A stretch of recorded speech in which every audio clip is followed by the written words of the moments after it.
Hola a todos, mi nombre es María Fernanda, pero suelen llamarme Ma. Y yo me llamo Emily Lara, pero por cariño me dicen Emi. Bienvenidos a este episodio de Cátedra de la Paz de U Compensar. Hoy vamos a hablar de un tema que puede ser un poco te- técnico para algunas personas, pero en realidad nos toca a todos por más que no creamos, y el tema de hoy es la corrupción en la contratación pública y su impacto en los procesos de la paz en Colombia. Sí, porque a veces creemos que la paz solo depende de firmar un acuerdo o de desarmar a los grupos ilegales, pero la verdad es que la paz también depende de muchas cosas, pues en concreto, que hayan carreteras para sacar los productos del campo, que los niños puedan ir a estudiar a escuelas dignas, y pues que obviamente que exista más atención médica en pueblos apartados. Bueno, y ahí es donde como la corrupción se convierte en un obstáculo enorme, porque cuando los recursos que deberían transformar la vida de millones de colombianos, en realidad se pierden en sobrecostos, en políticos, en intermediarios, en bolsillos de un montón de gente, menos de las necesidades como tal, la paz se queda simplemente en un papel. Exactamente, y pues para que nosotros lo podamos entender muchísimo mejor, recordemos pues un hecho totalmente clave que fue en el año 2016, cuando el Estado colombiano firmó con las FARC pues el Acuerdo de Paz de La Habana. Fue pues un momento histórico pues para todos que pues obviamente generó mucha esperanza pues para millones de personas, pues obviamente más que todo para los territorios que pues fueron más golpeados por la guerra.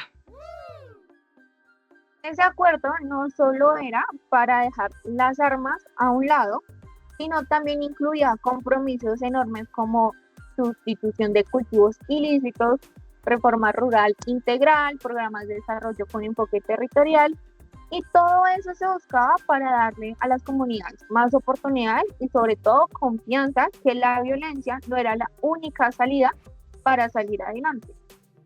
Exactamente.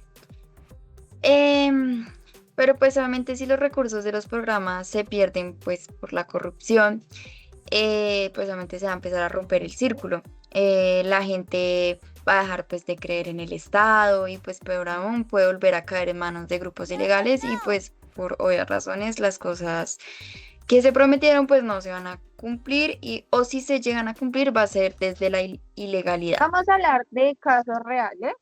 Un ejemplo de esto fue el escándalo del OCAD. Este organismo se creó para financiar proyectos en las zonas más afectadas por el conflicto. La idea era bacanísima: llevar inversión a las regiones donde la guerra había dejado más heridos. Sí. Pero pues lo que pasó fue indignante. Se descubrió que hubo corrupción en la asignación de contratos por más de 500.000 millones de pesos. Eso significó que proyectos de salud, de educación y vías que pues eran urgentes quedaron totalmente frenados y pues nunca se realizaron. Vamos a hablar como de hipótesis, como para colocar un poco más de contexto y que ustedes puedan llevar su imaginación a otro punto. Un campesino en el Caquetá esperando que le construyan su carretera para poder sacar su cosecha de plata. O una madre de Catatumbo en el puesto de salud que les había prometido. Y a la final todo se queda en papeles porque la plata se dio a los bolsillos de las personas que realmente no lo necesitaban. Y el campesino y la madre cabeza de hogar del Catatumbo se quedaron sin un futuro digno o sin oportunidades para salir adelante. Exactamente. Sí. Eh, ya que estás mencionando el Catatumbo, pues en esa región hubo también un ejemplo totalmente doloroso. Allí se prometieron proyectos de sustitución de cultivos ilícitos. También querían dar programas productivos, apoyo pues a campesinos para cambiar pues la coca por cacao o café. Pero la corrupción y la mala administración hasta el día de hoy, porque el Catatumbo lo seguimos escuchando, muchos de esos proyectos ni siquiera arrancaron. Resultados, los campesinos fueron completamente abandonados, nos hicieron ya confianza por el Estado y eso abrió otra vez, como realmente no debería ser, pero como se busca una solución para que los grupos armados y los narcotraficantes volvieran a controlar esa zona. Y pues eso ya es un círculo vicioso, sin inversión no hay oportunidades y pues obviamente sin oportunidades la violencia pues se recicla y pues todo es por culpa de la corrupción que pues surgió. Para que a este punto entiendan un poquito más de cómo nos afecta a nosotros los ciudadanos que de pronto vivimos en ciudades más principales, es lo siguiente. Imagínense nuestra situación actual como estudiantes de la U Compensar en la sede de la 68, que nos prometan que la universidad va a ser un edificio muy bueno, va a ser súper rentable, van a haber coworking o espacios para que podamos estudiar, salas de innovación, pero a la final la mitad del presupuesto por arte de magia se desapareció, no hay ascensor, no hay escaleras eléctricas, no hay nada de esa innovación.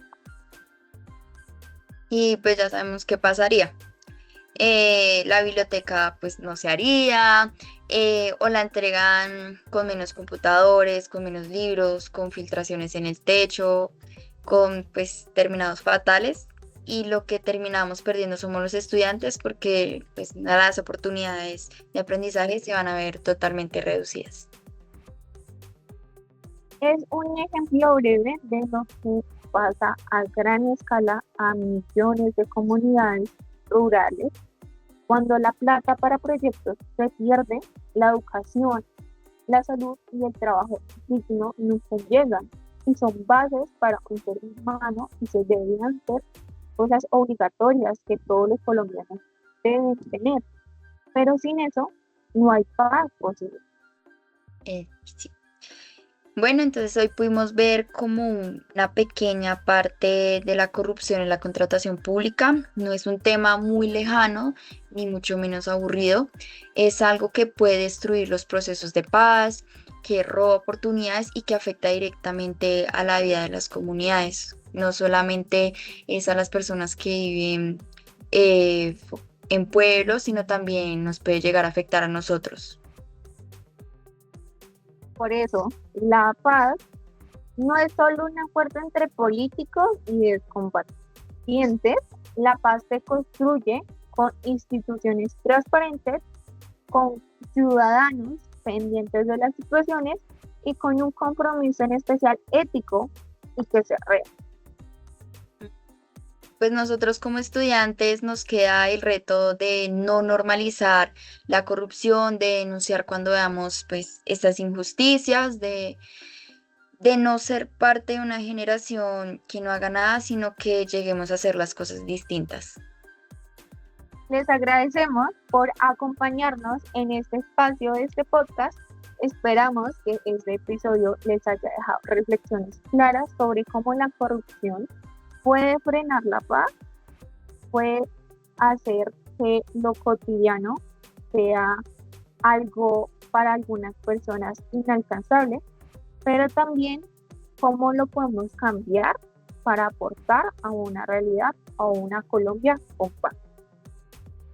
Gracias por Por escucharnos y hasta la y próxima. hasta la próxima.